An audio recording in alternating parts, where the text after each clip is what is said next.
Hey everybody, welcome to Do You Believe on Paranormal Zone TV. I want to thank you all so much for joining us tonight. And if those are new, who may be new to the show, if you would please subscribe, I'd appreciate it. And please don't forget to give the show a like. Now tonight I'm really excited.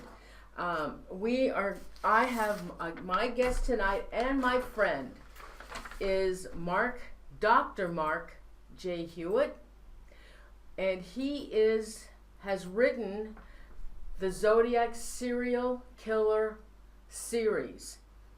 The Hunted, the Profiled, which we are doing tonight, and the Exposed, which will be book 3. Now, we did air The Hunted last year, October 6, 2016. And at the end of the show, I will post the link to that show. And I am so excited to bring Mark on. Hey Mark, thanks for joining us tonight. You're very welcome. I'm glad to be here. Noreen, do you know that this is the 5th time that you are interviewing me now? Do you believe it? It's number 5. And for some reason you failed to run out of good questions to ask. So I'm really happy to be here. We did a fabulous show, also, 2 years ago, maybe it was, on the profiling of serial killers. And the Zodiac is also a part of that show, and it was a fabulous show. Mark was fabulous. The information that he presented to the viewers, it's a really excellent show, and I will also post that link. Actually, I have posted a playlist for the Zodiac Serial Killer, and I also will include in that playlist the profile on serial killers. Now, tonight we're going to talk about, let me show the profile on this. Tonight we're going to be talking about Profile. This is Mark's second book, and it's about the Zodiac that's examined the evidence and offers a careful, detailed profile of the killer based on case facts. Now, this book won't be out until September 27th, so I'm honored to have Mark on the show talking about his book.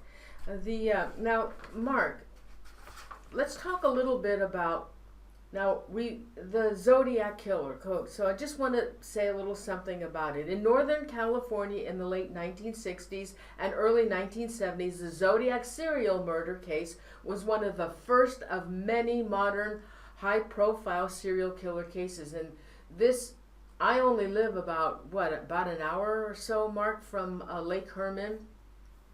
And we were all terrorized at that particular time because I live in the Bay Area. Mark has been involved with the Zodiac. How long have you been involved with this Zodiac case and examined everything about it? How long, Mark? I first encountered it with the publication of Graysmith's book back in 87 or 88 is when I first contacted the case. But I've really been passionate about it and researching and writing about it for the last 10 years. Well, the first book that we talked about, The Hunted, give a little synopsis on that book. Sure. Hunted is the first book of the trilogy, and it's basically the book that I wanted to read when I first became fascinated with the case. I wanted to read a factual account, and I read as many books as I could find on the topic and any articles I could find on the topic. But no one had actually researched the case and given it more of a historical perspective. The books that I'd read, and that would include Graysmith, tend to be a little bit sensational, trying to evoke horror in the reader by sometimes exaggerating the facts or twisting the facts or just getting some of the facts wrong. And that really bothered me because the more I got into the case, the more I realized to tell a fantastic story, whether it be horror or thriller or whatever, there's nothing more amazing in this case than the truth itself. So I wanted to read somebody who had researched the case for many years and written a factual account, and one did not exist. So that's the genesis of came out last September. Each of the three books, three books of the trilogy are coming out on a September 27. That coincides with the Zodiac signature attack at Lake Berryessa. I have a case of books, and I'll be out at Lake Berryessa next week, hanging out with some friends and signing some books. But Hunted tells the story of the Zodiac serial killer and the attacks that he was involved in, the letters he sent, but also the reaction of the community. And I kind of put the story in a historic perspective. A historical perspective because it happened back in the 60s, and a lot of things have changed in our society since the 60s. And I also put it in a geographic perspective because they're very interesting places that the attacks took place and the relationships between the different attacks. Yeah, let's talk. So for those who may not be familiar with the Zodiac serial killer and have not watched any of the shows with Mark, Mark, let's give them a little background on the Zodiac, please. Sure. I start the case in 1966. I realize that not everybody does. The murder of Kerry Bates in Riverside, California on October 30th, 1966 is not considered a Zodiac attack by some, and it's not considered a canonical Zodiac attack. But I believe you can make the case that the Zodiac was involved in it. He was involved in it at least somehow. He took credit for it. Co-ed was murdered by the Riverside City College library, and the case went cold. Some letters were sent following that murder, but it was never solved. Fast forward a few years to December of 1968. The Zodiac struck on Lake Herman Road, as you mentioned. On December 20, a couple was parking in a Lover's Lane area, and nobody witnessed it, but what apparently happened is that the Zodiac drove up in a car, parked beside them, got out of the car, and either ordered the couple out of the car or forced them out of the car somehow, and once they were out of the car, he shot them both. Neither of them survived the attack. They were both killed. A few months later, 4th of July, 1969, the Zodiac struck again 3 miles away at Blue Rock Springs Park in Vallejo. Another young couple was parked in a Lover's Lane area. The Zodiac approached them, shot them. The male survived. Michael Majot survived. Darlene Farron did not. A few months later, on September 27, 1969, the Zodiac showed up in a costume at Lake Berryessa with a couple who was kind of reclining by the shoreline talking. He approached them, told them he was going to rob them, pointed a gun at them, forced them to be tied up, and even hog-tied them, and was about to leave. They thought the whole event was over, but he pulled out a long knife and stabbed them in the back. The male, Brian Hartnell, survived. Cecilia Ann Shepard passed away 2 days later of her sustained wounds. Exactly 2 weeks after that, the Zodiac struck in San Francisco, in the Presidio Heights district. He hailed a cab, took a cab to the Presidio Heights, and shot the driver through the head and took off. That was the last known attack of the Zodiac. He may have attacked other times. He wrote that he would change the way he was going to carry out his attacks so that they would look like accidents or killings of anger or other things. So he wasn't going to announce them anymore. So he may have committed more murders. None ever were linked to him conclusively. Mm-hmm. However, following the murder of Paul Stein, the Zodiac morphed into somebody who wrote letters. He wrote numerous letters. Before that time, he'd only written a handful of letters. Now he was writing letters quite frequently over the course of a couple of years. The final known Zodiac letter was written and received in January of 1974. So that's a thumbnail sketch that we don't know exactly all of the attacks that the Zodiac did. We have a pretty good idea of all of the letters that he wrote. There may may be some outstanding that we're not sure about. Some of the letters that have been received, we're not sure if they're hoax letters or they're authentic Zodiac letters. But approximately 20 letters were sent from the Zodiac. Okay, Mark. Does he fit the normal profile of a serial killer? Well, that's something that I make the point strongly in my second book, Profiled, which is what we're here to talk about this evening. We are looking for a serial killer.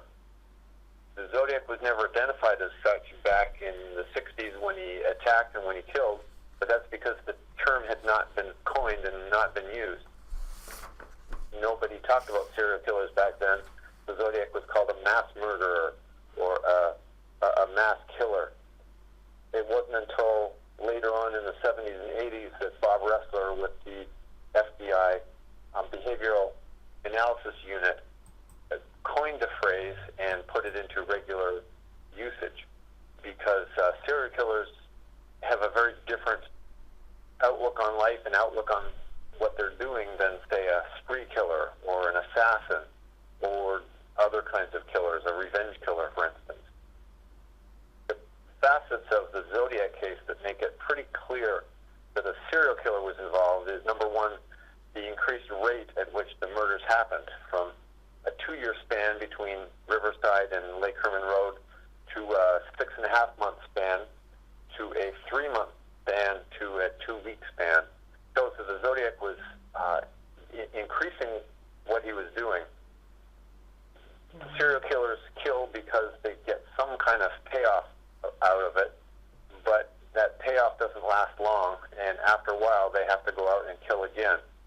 So Bob Ressler, when he coined the phrase, related it to television shows that are serialized, where you'll watch one episode, and at the end of the episode, nothing has changed. It's all ready for the next episode, and you can keep having episode after episode after episode with overall nothing really changing in the big scheme of things, but lots of drama happening during each episode. So the Zodiac attacks are like episodes.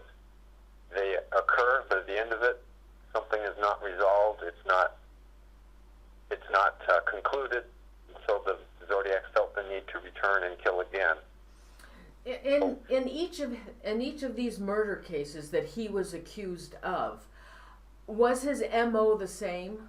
Did he follow the serial killer or his MO?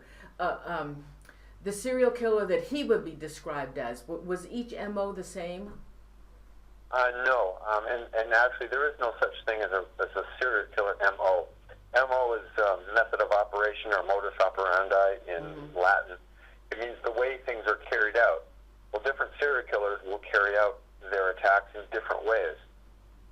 Some will use one type of weapon. Others will attack at a certain time of day. Well, that's what I was referring to. His MO. I know each, like Ramirez, that Ramirez guy from L.A., he did his murders all, I think he used a knife. But with the Zodiac, what was his choice of what's killing? interesting about the Zodiac is that he changed his MO. Oh, he Used did? different weapons. I thought he used a gun all the time. He killed Bates with a tiny knife, like a little kitchen knife. He attacked at Lake Berryessa with a foot-long, almost bayonet-style knife. Oh my God! The other attacks were done with guns, and no weapon was used in more than one attack. Oh. So after a while, the police investigating thought, well, here's a guy who attacks couples in lovers' lanes, and which he did for 3 consecutive murders. But then he moved to San Francisco and he killed a lone male. So he kind of changed that MO as well. And the question is, why did he change so drastically? Right, why? That's the question. Why did he change so? You could say that his MO was that of a killer who changed what he was doing, because he changed so drastically. Why would he do that? Was he trying to get the police off of his track, or to have the police think that it was a different killer each time? Well, we're only speculating with respect to the Zodiac, but I can tell you with other serial killers, there are generally two reasons that a killer will change his MO. One is to derive as much pleasure as he can. If he makes a change, he thinks it'll be more satisfying or more enjoyable. So maybe he made changes because he was trying something new to see if it was more fun and more pleasurable to him. The other reason that serial killers will change is to avoid police contact, avoid being captured. They may realize that, gee, I almost got caught there, I'm going to change something. Or if I do it this way, there's less likelihood that I will leave fingerprints or footprints or whatever. And so they will actually evaluate what they've done after each attack and say, what can I do to do things better? So either of those may have been in play with the Zodiac. Mm-hmm. And is this all part of his profile? The way he... A profile is a tool of the police department to help them capture the Zodiac or capture a serial killer. Putting together a profile is putting together an investigator's best guess at the characteristics of the unknown violent criminal. So what I have done in Profiled is Chapter 40 is the actual profile of the killer. And as you know, it's several pages long of quite a few points that I've listed based on the case evidence of what the Zodiac Killer is like. The three parts to the profile that I put together. The first is the physical characteristics, and that's based on eyewitnesses. That's based on what the killer actually did in the various crime scenes. I guess a way to explain it is if a killer moves a 250-pound victim 500 feet, you have kind of an idea that the killer must have been strong enough to move that body, or else he had help in moving it.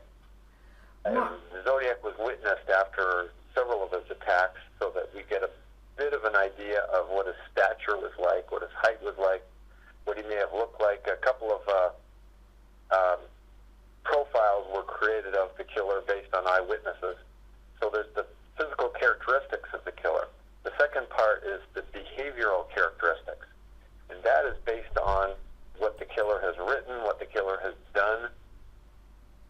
It's difficult to say exactly who he is or what type of person he is, but when we compare what he has done to quite a few other serial killers, we get kind of an idea that he was unique in certain ways. And he made decisions that we might consider odd, but those are the decisions that he made. And any time that the killer makes a decision, it gives us an idea of what's going on in his mind. Why did he do things the way he did it? In his letters, why did he pick this word rather than that word? Why did he explain something a certain way? So from all of his actions and all of his behaviors, we can get a bit of an idea of, what's going on in his mind, who he is. The third part is the psychological part of the profile, and that's also based on the actions and words, but it's kind of an attempt to get into the psychology of the killer as far as his needs, as far as his wants, as far as his whatever physical ailments he has or mental issues that he's dealing with. It's trying to understand his personality. I'm really interested in the psychological part of the Zodiac, but I want to ask you, you also state that the Zodiac may have been a schizophrenic? That's just a guess. In Profiled, I don't categorically say he was schizophrenic, but some of the things that he did give an indication that maybe have been at play. The number one most prevalent type of schizophrenia is paranoid schizophrenia, and the Zodiac gives an idea of being somewhat paranoid. Of course, the police were trying to catch him, so he had every reason to be paranoid and afraid, but the way in which he concealed his crimes and he concealed his identity seems to be over and above the way any other serial killer or any other killer has concealed his crime. He seems to have been so absolutely concerned about being caught that he was actually quite clever in a lot of the things that he did. Of course, he was quite lucky as well. In a few cases, he could have been caught. He could have made mistakes and wasn't. But he gives the indication that he was paranoid of other people and of the police. Other indications of his paranoia concern the writing of ciphers. Paranoid people tend to like to hide things. They're trying to conceal things from other people. So paranoid people are drawn to creating ciphers where they hide information within symbols. You know, with those ciphered letters that he wrote, nobody's ever been able to decipher them. Was he that intelligent, Mark? Well, that's a question I raise in Hunted, because 3 of the 4 ciphers that he wrote and sent have not been decoded or deciphered. There's an idea that it's possible that the final 3 that he sent were really meaningless and just were symbols that had no meaning, and taunted the police to try to figure them out when there is no meaning. That's entirely possible. Yeah, the first cipher, the Z408 that was decoded, was deciphered, gives an indication that the Zodiac had some understanding of codes. It wasn't put together by a madman. It probably wasn't put together by a brilliant code maker. It didn't show that type of expertise, but the head of the American Cryptological Society reviewed that first cipher and said, boy, this guy really knows his stuff. So there is some skill involved, but how much skill is still an open question. How many letters were deciphered? How many letters? Yeah, how many of those were deciphered? How many did he send, and how many were deciphered? He sent a total of 4 ciphers. Okay. And only the first one, the Z408, was decoded, was deciphered. And who was able to do that? Mathematics teacher in Salinas, California. I believe it was it mathematics or history? It was a high school teacher. He liked puzzles, so he and his wife took the challenge on and worked on it for approximately 29 hours. Oh, and were able to decode it. Their work was actually quite brilliant in decoding it, and has actually led some people to believe that Donald Hardin, the husband, was the Zodiac Killer himself, as though he killed the people and then he wrote the ciphers and then showed up on the scene and said, here, I have the solution of the cipher because I coded it. But I don't think very many serious researchers believe that Donald Hardin is responsible for the killings. On that letter that was decoded, what was the message? I like killing people because it is so much fun. It's more fun than killing wild game in the forest, because man is the most dangerous animal of all. To kill something gives me the most thrilling experience. It is better than getting your rocks off with a girl. The best part of it is that when I die, I will be reborn, and all thee I have killed will become my slaves. I will not give you my name, because you will slow down or stop my collecting of slaves for my afterlife. And then there are a series of 18 letters to end the cipher that have never been understood. They could just be filler letters to fill out the entire code. It could be an anagram of something. It could be an additional code. It's never been explained exactly what those final 18 letters are for. You know, Mark, what do you think? The Zodiac, I'm not sure. Okay, the Zodiac at one point had put on a costume, and there were only a couple of victims, I believe, that survived his attack, and the ones that didn't survive, do you think that the first time that he started doing this, that he was not wearing the costume because he had no intentions of anybody surviving. But then down the road, when he continued with his attacks. He decided to disguise himself with that thing, that hooded thing, that maybe he did have intentions of somebody not actually dying, and where they would be able to give that description of what we have now of him. Noreen, as usual, you're asking excellent questions. These are exactly the questions that researchers have been struggling with for 50 years now. Why did the Zodiac show up with this costume on Lake Berryessa? He didn't use it, as far as we know, prior to that, and he wasn't wearing it when he struck again in San Francisco. He claimed in one of his letters that he wore a disguise when he was killing, but wouldn't describe exactly what that disguise was.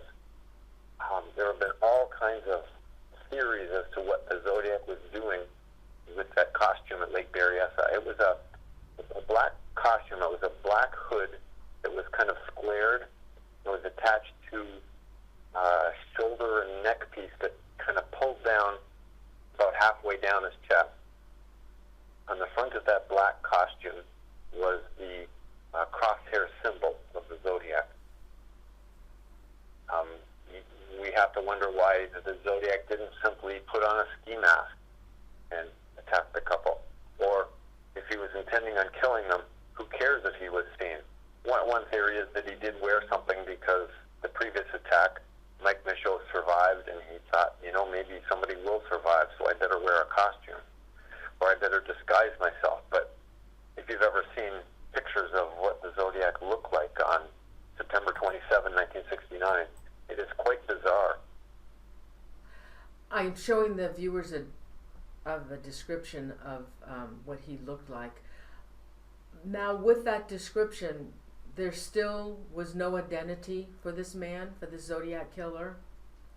He was never identified, and in fact, they couldn't understand what he was trying to say, if he was trying to communicate something with his costume, or why he would make a costume look like that. One theory I came up with was the reason it had a square hood on it was simply because he wasn't really good at sewing, and it's easier to sew squares together than it is to try to make a round mask out of pieces of fabric or whatever it was that he made it out of.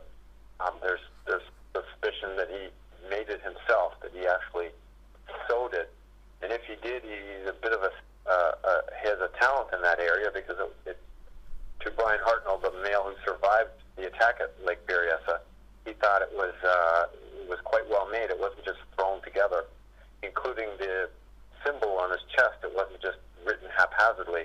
It actually was put on proportional. So let's go in a little bit. I know you probably don't want to tell everybody everything that's in the book under the profile. Can you just talk about a couple of things then? I'm really interested in the psychological attributes of this Zodiac Killer. Okay. Fair enough. The best way, the best information for me in putting together the psychological part of the profile was comparing the Zodiac to other serial killers. Other killers have been captured and analyzed and questioned, and in fact, the FBI has done a tremendous amount of work of going into prisons and interviewing some of these captured serial killers to kind of get an idea of what they did, how they did it, why they did it that way, what was their motive behind it, why they changed, et cetera, et cetera, et cetera.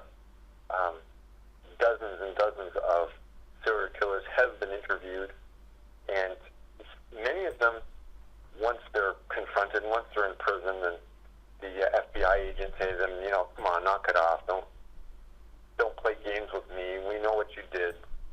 They're actually willing to explain what they did and why they did it, which gave Bob Ressler and John Douglas and others a real insight into what they were doing. With respect to the Zodiac, the serial killer who most closely resembles what he did is David Berkowitz, the son of Sam, at least in my opinion. David Berkowitz, as the son of Sam, wrote letters to the authorities. He approached couples the 44 caliber killer because he had a snub-nosed revolver that he used in all of the attacks. So he didn't change weapons, and David Berkowitz did get caught eventually. But the fact that he approached couples, the fact that he attacked them without ever touching any of the bodies, the fact that he wrote letters gives an idea that he had certain similarities to the Zodiac. Well, once he was questioned in prison, Berkowitz started to pretend to the FBI agents that he was crazy. He was insane, and he was only doing what he was doing because he was just completely out of his head. But the FBI agents pressed him a little bit harder and said, look, we know you're not crazy. We know you tried to look crazy in the letters that you wrote by calling yourself the Son of Sam and writing bizarre poetry. But we know you're not crazy, and we want to kind of understand what it was that you did and why. But once he was confronted this way, he started to admit that, yes, he had done this because of sexual compulsion. Even though he never touched any of the victims, even though he only approached them, shot them, and then ran away afterwards, he was still motivated by sexuality. And that gives us the idea that in some respects, the Zodiac too was motivated by some type of sexual need.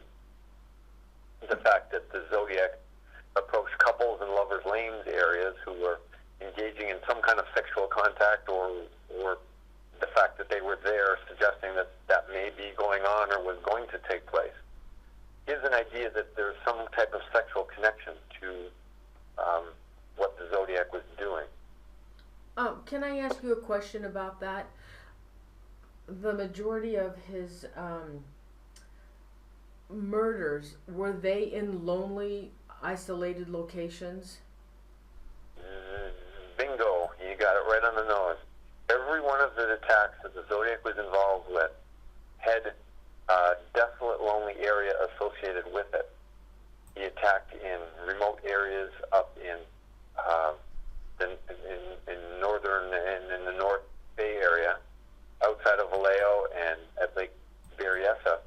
Even when he went to attack in San Francisco, he chose the Presidio Heights district, which is right next to the Presidio Park, which is something like 1,200 acres of a former military base.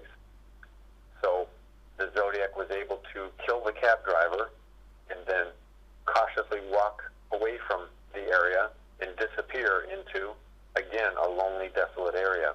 So then that tells us that because he chose those type of areas to get his victims or murder his victims, that he would be able to get away with it. He wouldn't have any problems. He was thinking ahead, and he was killing in an area that he knew well enough that he could escape from. Right, yeah. So it tells us that he's an organized serial killer who plans ahead, plans not to get captured. In fact, some of the FBI agents have said that the Zodiac was the most organized serial killer who has ever attacked, that his planning was so careful. Okay, I want to ask you another question. Now, the victims that did survive and they were able to give a description, how come the Zodiac didn't go back to make sure that his victim was really dead? That's an excellent question. Why did people survive? Well, it wasn't from lack of trying.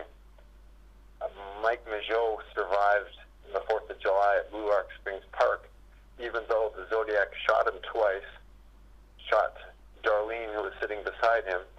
The Zodiac left and walked back toward his vehicle, and then Michael Mageau cried out or screamed out or yelled or made some kind of sound. The Zodiac went back to the side of the car and shot Mike Mageau 2 more times. He was shot in the throat, he was shot in the neck, he was shot in the mouth, he was shot in his knee, and he was shot through his torso. And it's only miraculously that he survived. And it's the same with Brian Hartnell. He sustained, I believe it was 6 stab wounds from a bayonet-style knife into his back. A foot-long knife was stabbed into his back 6 times, and only by an incredible miracle did Brian Hartnell survive. That's amazing. Absolutely amazing. I'm surprised though still if this man, I believe he had a high IQ, wouldn't have gone over there to check to make sure they did not have a pulse. Yeah, that's a very good question. Okay, speaking of that, what about his IQ? Well, one of the fascinating things in this case to me is that people continue to discuss it. Was the Zodiac an intelligent person or wasn't he? There's some indication that he was intelligent. He wrote codes. He never got caught. He talked about leaving false clues, fake clues for the police. He talked about concealing his fingerprints. So it seems like there's a certain amount of intelligence there. And yet at the same time, the way he wrote his letters, if you've seen his lettering, it's kind of chicken scratch. His spelling was terrible. His pronunciation was, his grammar within the letters was not very good. So he gave an idea that maybe he wasn't very educated. John Douglas called him an educated illiterate, meaning here's a guy who has education, but he's illiterate, which kind of doesn't make a lot of sense. What's probably going on is a certain amount of staging. I've talked to investigators who believe that the Zodiac was actually not very intelligent, but he pretended to be intelligent. And so he'd throw in words into the letters that he didn't really know what they meant, didn't use them correctly. And that when he did spell something correctly, he only...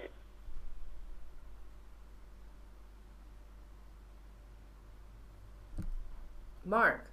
Oh, I lost you. Oh, gosh. He's on his cell phone. Mark.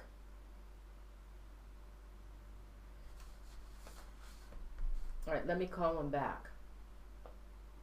All right, let me call him back. Hold on, guys. Let me call him back. Get his number. Oh, God, what did I do with it? All right, hold on for a second.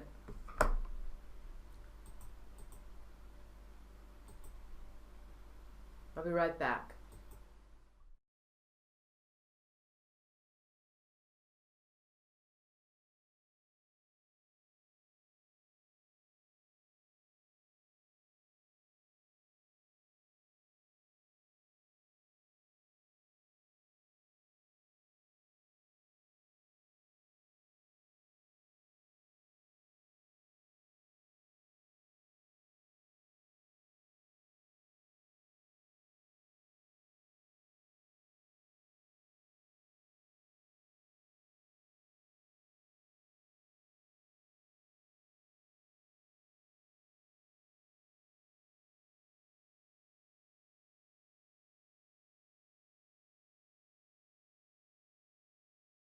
I got what you were talking about. We got him back on. Go ahead, Mark. I'm not sure what I was talking about either. It must not have been very important. Well, I had asked you about his IQ. Oh, yes. And so I've talked to people who know the case quite well, some of whom think the Zodiac is very intelligent and some who think he's not intelligent. It's fascinating after all these years and all of the information that we have about the Zodiac, there are even opinions about how intelligent he is. That gives us a strong indication that there was an awful lot of staging going on. Either he was trying to make himself look more intelligent or trying to make himself look less intelligent. But it's surprising that there's so much information that a lot of it is very conflicting. Now, this information that you gathered for your book, where did you get the information from? Or how did you come up with this profiling? The profiling, if you read through the book, I do a lot of research, first of all, from the Zodiac himself, from the police files, police speculation, what the police know about each of the individual attacks, as well as what the Zodiac revealed about himself through his letters, whether it was authentic or not, whether the letters conveyed his true personality or not. I wrestle with a lot of that. I got a lot of my information from comparing the Zodiac to other serial killers and getting an idea of what other serial killers were like and how some of them were like the Zodiac. I think by and large the information that I got from information that I got was through research of the FBI and their work on serial killers. Yeah. They've actually written quite a bit about serial killers and explained them. I have a chapter on mythology surrounding serial killers. I think the section on serial killers is several chapters long and goes into quite detail about the types of serial killers, what it is that motivates them, what they're trying to do. And from all of that, I was able to put together, bits and pieces. So chapter 40, the actual profile that I put together of the Zodiac, and I'm sure somebody else is capable of putting together a much better profile than I did. Well, what I came up with after 39 chapters of evaluating the evidence in the case. Well, under the psychological attributes, oh my God, you have so many things on him. We can't touch on everything because you need to read the book. But you have, like, he could control his own moods during crime. He didn't care about the people he was killing. He could have been violent. You have so much here under the psychological, which is really, really interesting what you said. And alcohol, he may have used alcohol. Yes, that's more of a statistical guess. Back in the 1980s, in the study of serial killers, the FBI realized that organized serial killers are more likely to use alcohol during and after the commission of crimes, or even before the commission of crimes, whereas disorganized serial killers are much more likely to use drugs, whether it's a prescription drug or an illegal street drug. So just going by statistics, I made the guess that yes, the Zodiac probably used alcohol either during or after or even before his crimes. Because I do a lot of statistical analysis, and that's how I come to the conclusion of some of these parts of the profile. When and if the Zodiac is ever identified, a lot of these points or guesses or analysis that I make are going to be proven wrong. And that's not uncommon for profiles. Profilers are notorious for getting a lot of things wrong, but they analyze the evidence and make their best guess on based on what they find. All right, let's just touch a little bit about some of the other ones. Sexual attributes, just a couple. Okay. Go ahead. So were you going to ask me about what? Oh yeah. Tell them I have what you wrote, but go ahead and tell them a couple of the sexual attributes, which are interesting. Well, the easiest guess is to say that the Zodiac is a heterosexual, because an evaluation of serial killers, pedophile serial killers kill children. Homosexual serial killers kill homosexuals, and heterosexual killers kill heterosexuals. It's just, I'm sure it's not a hard and fast rule, but almost exclusively that's the way it is. So for the Zodiac to be going to lovers' lane areas and finding couples and attacking and killing them, or attempting to kill them, gives every indication that the Zodiac himself was a heterosexual. Do you think there was there any indication that he may have tortured and killed animals?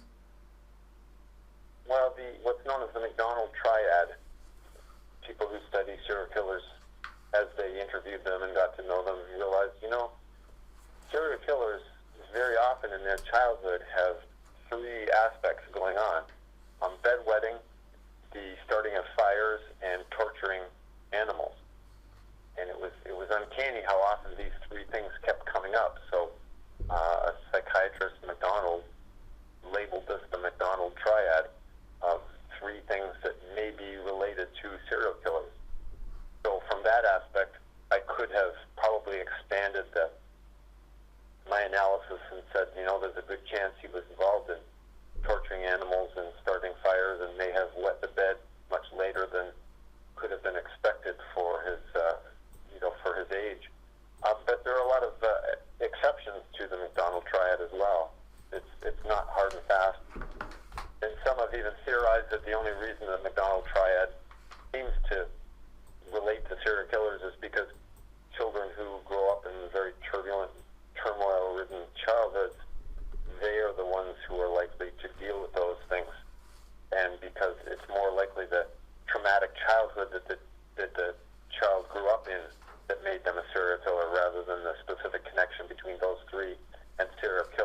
Okay, what about his social? Just go over a little bit, social attributes. Well, one of, his tagline was, "This is the Zodiac speaking." And you get the idea as you read the Zodiac letters that this was not a guy who compromised. This was not a guy who listened to other people. It seemed like the only time he asked questions in his letters, they were really rhetorical questions. He wasn't asking for information. This was not a guy who would work well with others. So that gives an indication that the Zodiac probably had very few friends. Who would want to hang around with somebody who is so dogmatic and so unable to work with somebody else? There may be exceptions to that. He may have had a girlfriend or wife who was very subservient, almost a victim herself, to go along with this guy and his actions. Because of his actions, because of his unwillingness to compromise and work with other people, he may have been an only child. He may have had no brothers and sisters and had a very difficult time negotiating or cooperating or working with other people, a known tendency among only children. What do you think his home life was like? Was he raised by both parents, divorced parents? Serial killers seem to come from a lot of different types of households.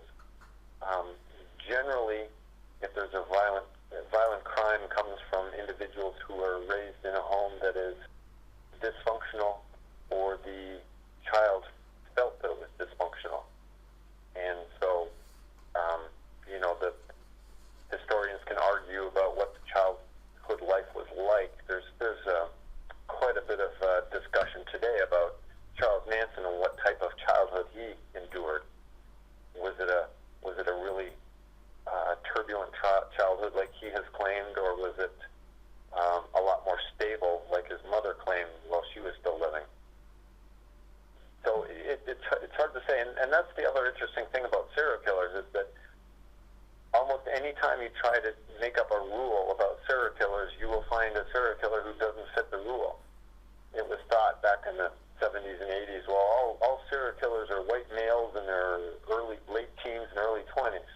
Well, the truth is there are female serial killers, there are elderly serial killers, there are gay serial killers, there are Hispanic serial killers, there are Asian serial killers. So if you ever try to make up a rule, you'll probably find a serial killer who will violate that rule.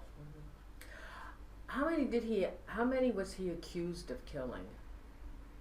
Only 5 have been linked to the Zodiac, and that's the canonical ones that I mentioned to you. I also link Jerry Joe Bates in Riverside based on an analysis of the confession letter and how similar that is in many respects to later Zodiac letters. The fact that the Zodiac claimed credit for it, and the fact that it seems to make sense with a lot of what the progression and the timing and whatnot. That's not a unanimous position, of course. Other people think that either the Zodiac was somewhat involved in that, or claimed credit for it and didn't do it, or may have had nothing to do with it whatsoever. And I know there's another thing I wanted to ask you. I have one last question because we have some questions for you. It's starting to get late. Why do you think he stopped now? Is that covered in your book 3, Exposed? Unfortunately, my publisher has issued a blackout on information on book 3. But I'm not allowed to talk about it. Oh gosh. Do you want to make a statement about that, or wait till we do the 3rd show? Yeah, have me back in a year and we'll talk about it. Okay. I will say that in book 3, and this, my publisher is allowing me to say this, that in book 3 we will try to narrow down the list of suspects of the Zodiac based on the information of the murders in book 1 and the profile in book 2. Okay, good, because I'll have a lot of questions. And the last one I want to talk about, his skills and interests. Yes. Well, he did coding, so he must have had a certain amount of interest in symbols and using symbols. He walked quite a bit in his shore at Lake Berryessa. It gives an idea he may have been a hiker or a hunter. Might have had interest in. He wrote about hunting wild game in the solution to the 340 cipher, the 408 cipher. Just from bits and pieces of what he did and what he said, we can kind of put together a little bit of a picture of who he was or who he is. Okay. All right, we have some questions now for you. Hold on, let me get them, honey. All right. Okay, from Kim Arian Sabaya, what is Dr. Hewitt a doctor of? Last spring, I received a doctorate of business administration from California Coast University. Cindy Howe wants to know, how do you compare the Zodiac Killer to the son of the Sam Killer? I covered that a little bit. There seem to be some commonalities. I'll say one thing. When David Berkowitz was interviewed in prison, he admitted that there was a sexual element of his killings, even though he never touched the bodies. He admitted to the FBI that if he couldn't find new victims, he would often go to the scene of a previous killing, and he would masturbate at that scene, thinking about what he had done. That was quite eye-opening to the investigators, because you think if somebody is sexually motivated, they're going to attempt a rape, or they're going to touch, or they're going to take pictures, or they're going to do something that's overtly sexual, but the son of Sam never did. It gives us an idea that there can be sexual crimes that don't appear as sexual to us at first glance. And a lot of serial killers have a twisted understanding of sex and violence. And in some sense, sex and violence in their brains is connected, that they can't find sexual satisfaction unless there's some kind of violence involved in it. When you compare that to the Zodiac and his attacks on couples in lovers' lanes where he never touched or raped or anything like that we know of, it gives us an indication that there's a good chance that the Zodiac was nevertheless sexually motivated in what he did. Aaron Brody, of course, I think I asked you this. He wants to know, how many people did the Zodiac Killer kill? 5 canonical victims, 6 that I included one additional one. The Zodiac began a running tally of attacks and kills, claiming to have killed 1.8, 1.10, and then 13. And the police were kind of suspicious that he was running up his numbers and not telling the truth, trying to be more scary than he actually was. Other investigators say that, maybe he made trips out of state and killings in Florida or Ohio or wherever were committed by the Zodiac, and he was telling the truth. The final letter, the exorcist letter, the Zodiac claimed 37 apparently, with his running score at the bottom of the letter, but nobody has been able to make a convincing case that he killed any more than 5 or 6. Okay, and from from Scott Miller and from Kim Arsenibai, they want to know about DNA testing. Was there any DNA testing done? Yes, some has been done. Partial profile was lifted from letters of the Zodiac. Exactly what letters were used, if it was one specific letter or if it was several letters, has not been released by the police departments. The partial DNA profile has never matched anybody, but it has been used to eliminate, for instance, Arthur Lee Allen. His DNA did not match, but then again, maybe there was some kind of contamination, or maybe it wasn't a fair sample. Maybe it wasn't actually Zodiac DNA. We're not positive. After the Sherry Jo Bates attack, there were 4 hairs with some skin material found on the base of one of Sherry Jo Bates' thumbs, and a mitochondrial DNA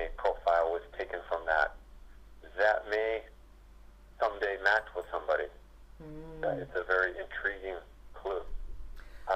Additional DNA testing has been done on some of the items at Lake Berryessa back in, I believe it was 2014, 13 or 14.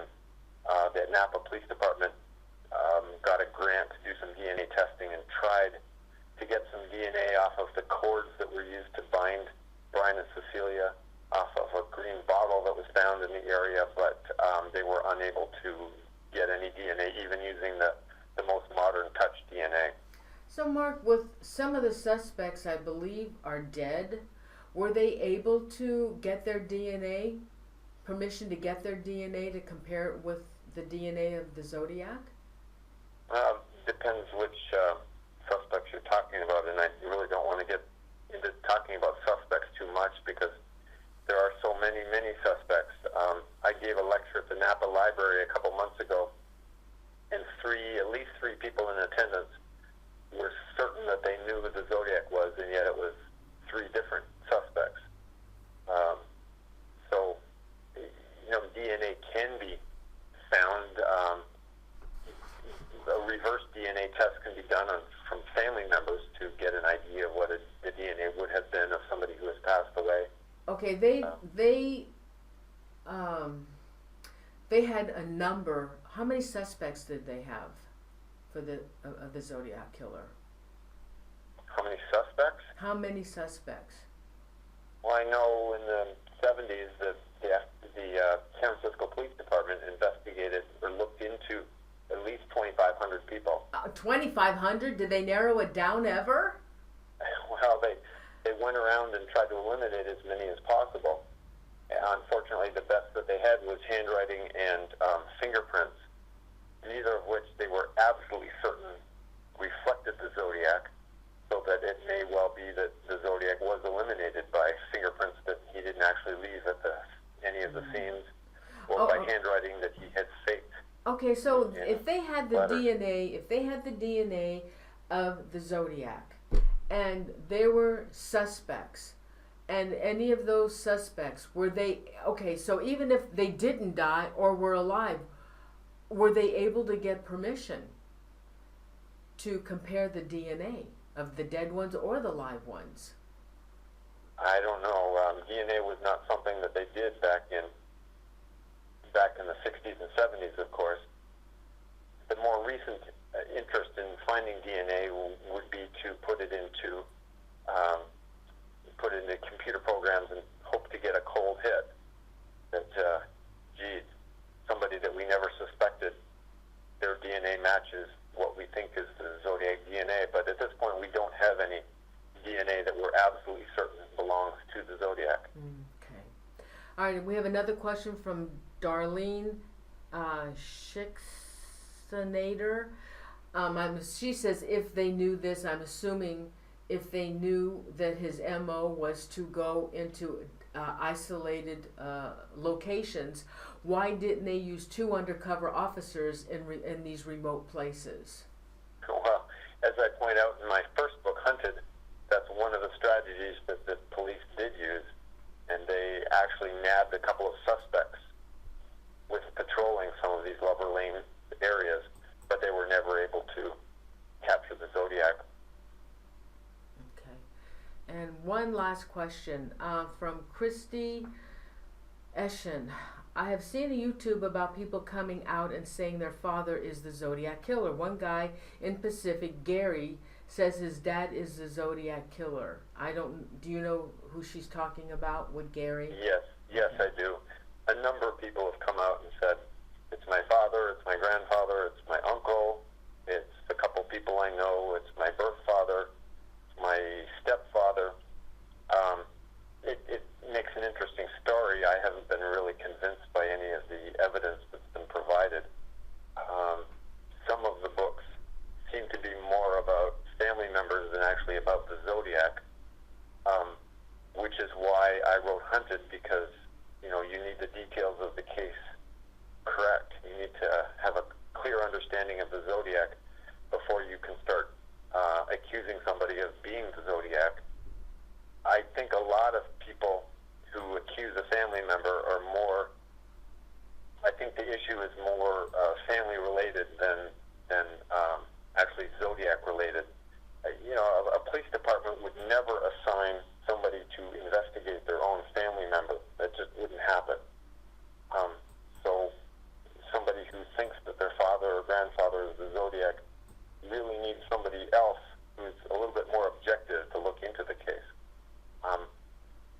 fact that the Zodiac is a serial killer means that if you're going to accuse your father or grandfather or whoever, that person needs to be responsible for being a serial killer. And therefore, if the suspect that you have just happens to be a violent person or a scary person or an odd person, that doesn't make them responsible for the Zodiac killings unless they are actually a serial killer. Okay. And I have a question, just one dumb, stupid question here. Suppose, okay, did this Zodiac in your profile, was this person strong? Do you believe him to be a strong person? Physically strong? Yeah, he was observed to be kind of stocky, but it's also been noted that he never moved a body. He never seemed to use any physical size to threaten or to intimidate. He used weapons to intimidate. All right. So he never gave any indication that he was incredibly strong. Okay. But at the same time, he wasn't a little guy either. This is my question, and I because this Zodiac is so cunning and he likes to fool people. Suppose the Zodiac really was a female and presented herself as a male with the short hair and the glasses and whatever. How did they know for a fact that it was a male? That's a fascinating area to look at. It would be very interesting if it were a female. Yeah. I have not seen convincing evidence that it was. The fact that the Zodiac spoke with Brian Hartnell for at least 15 minutes in the shore of Lake Berryessa gave the idea that it was a guy with a guy's voice. The telephone calls that he has known to have made appeared to be a male voice. So I don't think anybody's come away with really concrete evidence that it was a female, but yeah, who knows if you can solve the case and there is a female responsible, that would be an absolutely fascinating resolution of the case. Wouldn't that be crazy? Okay, so now next year, Exposed will be released next year, and I can't wait for that book. September 27, 2018. Oh my God. Okay. That's when you'll be back on the show, right? If I get invited. Oh, are you kidding me? We got to finish the trilogy. Absolutely. Oh, Mark, thank you so much for coming on the show. It's a pleasure. I love talking about the Zodiac. I absolutely love him. I love that topic. It's been fun. Thank you so much for having me. And again, I have your 3 books up here, and where can they purchase these books? Starting next Wednesday, Profile will be available everywhere. It's available right now for pre-order on Amazon, and I think my publisher said he put it up on Kobo Books already. And but it'll be released in softcover and Kindle versions or ebook equivalents everywhere next Wednesday. If your bookstore doesn't stock it, they can order it for you. And if price is an issue, just go talk to your local library and ask them to stock it. All right. Oh my God, awesome. It's always a pleasure. Thank you so much. And we want to thank the mod tonight, the mods, Crystal, Annie, and Royce Hinman for being in the show and giving such a great chat room to everybody. And we had 2 two great people in the chat who have also YouTube channels, Haunted Roads Media, Mike Ricksecker, and Dave Spinks, Real Supernatural Paranormal. And Mark, again, it was such a pleasure, always a pleasure to have you come on my show. One item? Yes. My publisher wanted me to mention that we've just come out within the last week with an audiobook of Hunted, and it is extremely good. It's done by professional voice actor Mark Redfield. He did a fantastic job, very talented man. He actually hates me because I kept sending him back and saying this word is pronounced incorrectly or there wasn't enough emphasis here. He put hours and hours of work into it, and I'm very pleased with the outcome of it. Oh my god. And so the audiobook is available on Amazon and other places as well. Oh, you know, those audiobooks are fabulous to listen to while you're driving or you have a long trip to take. Absolutely. And I'm going to tell you, I have read, not all of it, of the book that we're talking about tonight, the Zodiac Examined. Oh my God, it's unbelievable. It is awesome. If you are interested in serial killers, and the Zodiac is the most fascinating case I've ever come across, and he was never captured. Huh, Mark? Never captured. That's part of the fascination with the case. Yes. So everybody, these books are fabulous, and Mark will be back for the trilogy, the last book, and hope you go out there and purchase his books. They're awesome. Mark, again, I want to thank you so much. Always a pleasure to have you on the show, and my best wishes to you. You're very welcome. Good night, Mark. Thank you. Thanks. Bye now. Thank you. Okay, everybody, thanks so much. I want to thank my mods, Royce and Crystal, for being here tonight and helping out. And thanks everyone for joining the show. It was a pleasure to, I love, you know, I love serial killers, unsolved mysteries, murders. I love all this stuff. And I've done several shows with Mark, and he's always fascinating. I'll put up the links to the other shows, and I will have a playlist of the Zodiac serial killer trilogy, and some of the other shows that I aired with Mark. And especially, we did a fabulous show on serial killers, profiling serial killers. It was an awesome show. So everybody, thank you. Let's do some fast shout outs. Crystal Triplet, Royce Hinman, Kim Arsenibia, Diane Hilbert, Tammy Hetzman, Rebecca Smith. Anybody else want to shout out? We had a nice crowd tonight. Thank you. Please don't forget to subscribe. Cindy, don't forget to give the show a like. Also, sign up for show reminders. Hi, Joe. Oh, Joe made it. Oh, my God. Hi, Joe. Mike Ricksecker. Hey, Mike. Mike has... Mike, I'm so terrible. My memory sucks. Haunted Roads Media, and he has a show with... There's my Carl White. He has a show with Vanessa Hogel on Tuesday nights. Edge of the Rabbit Hole on YouTube. And that's Mike Ricksecker. Let's see. I lost track here. Okay. Haunted Roads Media, Mike Ricksecker. Per Bugalow, Zippy Davis. Whoops, I lost it. Oh, Carl White, there you are. You're back on the live shows. 2:30, 3 o'clock in the morning in the UK. Thanks, Carl. Let's see who else. This is, oh God, this is really bad. I'm terrible at this.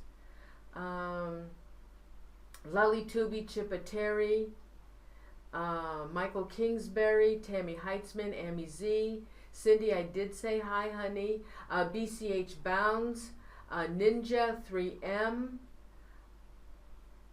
Yeah. Edge of the Rabbit Hole, right, with Vanessa. Awesome show. Tuesday nights, everybody, on YouTube. Bethany Warner.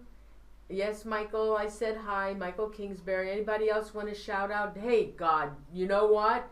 Next week, Tara Arnold, Elaine Michael. Next week, Jeff Mudgett returns to the show. I've interviewed him 3 times. This will be the 3rd time.